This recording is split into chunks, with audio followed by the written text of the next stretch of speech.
আসসালামু আলাইকুম, সবাই কেমন আছেন? আশা করছি সবাই ভালোই আছেন।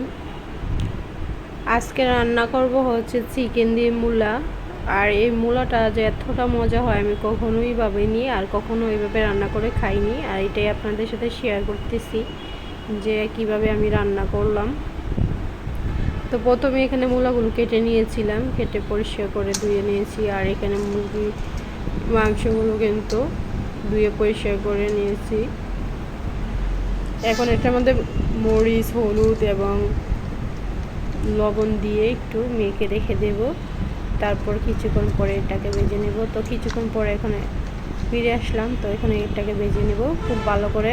মরিচ, হলুদ সব ঢুকে গেছে এটার ভিতরে। তো প্রথমে কড়াইয়ের মধ্যে তেল দিয়ে তারপরে হাড়ওয়ালা মাংস নিয়েছি। যেখানে ছিল অল্প কিছু মাংস নিয়েছি। তো এটা অল্প কিছু মাংস নিলে কিন্তু হয়ে যায়, তরকারিটা রান্না করতে খুবই ভালো লাগে আর খেতেও কিন্তু অসাধারণ হয়। তো যে যেখান থেকে দেখতেছেন, যদি ভালো লাগে অবশ্যই এই ভিডিওটা আপনাদের প্রিয়জনদেরকে শেয়ার করে দিবেন এই রেসিপিটা দেখার জন্য। আর ভালো লাগলে লাইক কমেন্ট করতে ভুলবেন না। তো পাতিলের মধ্যে তেল দিয়ে দিয়েছিলাম আমি, আমার পরিমাণ মতো পেঁয়াজ কুচি দিয়েছিলাম আর 2টা কাঁচামরিচ। আর যে কোনো মাংসর মধ্যে যেই সব মশলা লাগে এগুলোই দিয়ে দিলাম নর্মালভাবে। যে চিকেন বা মুরগি রান্না করতে যে মশলা লাগে, উপকরণ লাগে এগুলোই দিলাম।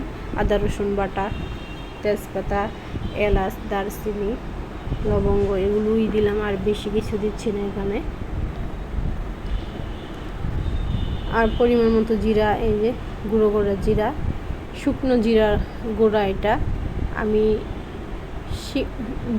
খুব বেশি আমি ভিজা জিরা ইউজ করি না, শুকনো জিরাটাই খুব বেশি ইউজ করি। কারণ জিরা বেশি দিন ফ্রিজে রাখলে এটা অন্যরকম হয়ে যায়, এটা কিন্তু খাওয়া ঠিক না। এই জন্য আমি চেষ্টা করি জিরাটা ফ্রিজে না রেখেই খাওয়ার। তো যাই হোক, এখন ধনিয়ার গুঁড়ো, হলুদের গুঁড়ো, মরিচের গুঁড়ো দিয়ে দিলাম। দিয়ে এখন কিছুক্ষণ কষিয়ে তারপরে কিন্তু মাংসটা দিয়েছিলাম। এখানে মাংসটাও কিন্তু কষিয়ে গেছে, কষিয়ে এসে পড়েছে। এখন আমি একটু নেড়ে নিচ্ছি। আর এখানে রান্না করার সময় আমার ছেলে মূলা একটা ডিল মারছে, পাতিলের ভিতর গিয়ে পড়ছে। তো আমি আর এটা উঠাইনি, থাক উঠাবো না, দিয়ে দিব। তো আর এখানে মূলাগুলো কিন্তু ওই চিকেনের মধ্যে কিন্তু মূলাগুলো আমি ভেজে নিয়েছিলাম। চিকেনের যে তেলটা ছিল ওইটার মধ্যে কিন্তু মূলাগুলা ভেজে নিয়েছিলাম হালকা করে একটু ফাঁপ দেওয়ার পর। আর ফাঁপ দেওয়ার সময় মূলার মধ্যে একটু হলুদ দিয়ে দিয়েছিলাম আর একটু লবণ, তাতে করে খুব ভালো করে সিদ্ধ হয়ে গেছে। আর হচ্ছে কালারটা সুন্দর আসছে। তো এখন খুব ভালো করে কষিয়ে নেব। আর এই ভিডিওটা কিন্তু অনেক আগের করে রেখে দিয়েছিলাম, যেহেতু আমার হাজব্যান্ড চাকরি করে সেই জন্য অনেক দিন ছুটি পাইছিল, 5-6 দিন মতো ছুটি তো সবাই পাইছে।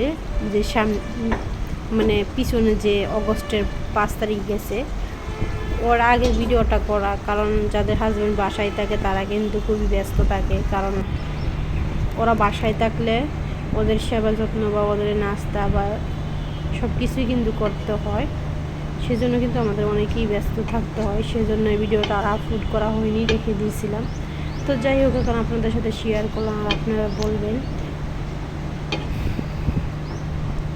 আপনারা বলবেন মানে এটা আপনারা রেসিপিটা দেখে বলবেন কীরকম হয়েছে। তো কীরকম আপনাদের কাছে লাগলো, বা আপনারাও বাসায় ট্রাই করতে পারেন, দেখতে পারেন কীরকম লাগে। তো এই পর্যায়ে সবাই কিন্তু আপনাদের মতামত জানাতে পারেন কমেন্টে অবশ্যই। আর কে কে এইভাবে মূলা দিয়ে চিকেন খেয়েছেন সেটাও জানাবেন। তো ভালো থাকবেন সবাই, সুস্থ থাকবেন। তারই মধ্যে একটা কথা বলা, আমি কিন্তু প্রতিদিনের ভিডিও প্রতিদিন দিতে পারি না, কারণ হচ্ছে খুবই ব্যস্ত থাকা হয় আর বাচ্চা তো খুবই ছোট। সেই জন্য একদিন সুযোগ পেলে ভিডিও বানিয়ে রাখি, তারপরে যে যখন সুযোগ পাই ভয়েস দিই, যখন সুযোগ পাই মানে টুকটাক এডিট করে রাখা হয়, আর সময় পাইলে একটু ভিডিও আপলোড করা হয়। তো এই পর্যায়ে আজকে শেষ করলাম ভিডিওটা।